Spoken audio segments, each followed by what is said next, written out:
Hi everyone, my name is Richard Young, the creator of this cartoon.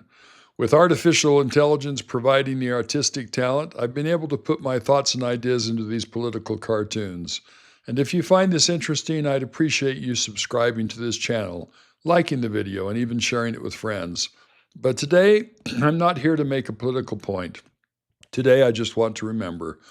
What you're looking at is my tribute to the men of D-Day.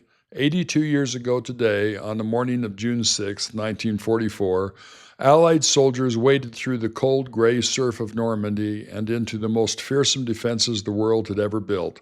Every helmet, every landing craft, every tank carried the same two words, bringing freedom, if not explicitly, then implicitly. And waiting for them, dug into the bluffs behind the concrete and still, sat the single word they had crossed an ocean to destroy, tyranny. Let me set the scene as it really was. By the spring of 1944, most of Europe had fallen under the boot of Nazi Germany.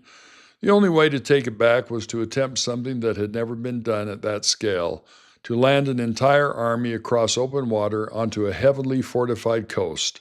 They called it Operation Overlord. Nearly 150,000 men from a dozen nations, Americans, British, Canadians, and others, crossed the English Channel into the largest amphibious invasion in human history. And it very nearly didn't happen. A storm rolled onto the channel, and General Eisenhower, the man who carried the weight of this venture on his shoulders, had to make the call. He waited. He watched the skies. And in one narrow break in the weather, he gave the order, "We go." He had already written a letter, folded in his pocket, taking full personal blame in case it all failed. But it did not fail. The cost, however, was staggering. Paratroopers dropped into the darkness after midnight. At dawn, the naval guns thundered and the ramps came down. On Omaha Beach, men stepped off those boats directly into machine gun fire. Before that single day was over, the Allies had suffered something like 10,000 casualties, and more than 4,000 young men never came home at all. And here's what I want you to sit with for just a moment. These were not movie heroes. They were farm boys from Iowa and dock workers from Liverpool. A great many of them were still teenagers. They had sweethearts. They had mothers writing them letters. They had whole lives they fully expected to go back to. And climbing down those rope nets into the boats, they knew that many of them would not live to see the sunset, and they went anyway. Why? Not for conquest, not for land.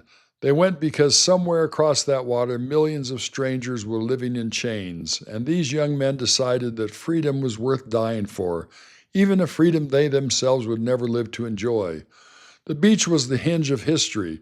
From that bloody stretch of sand, the Allies began the long, grinding march that would liberate an entire continent and bring down one of the darkest regimes humankind has ever produced.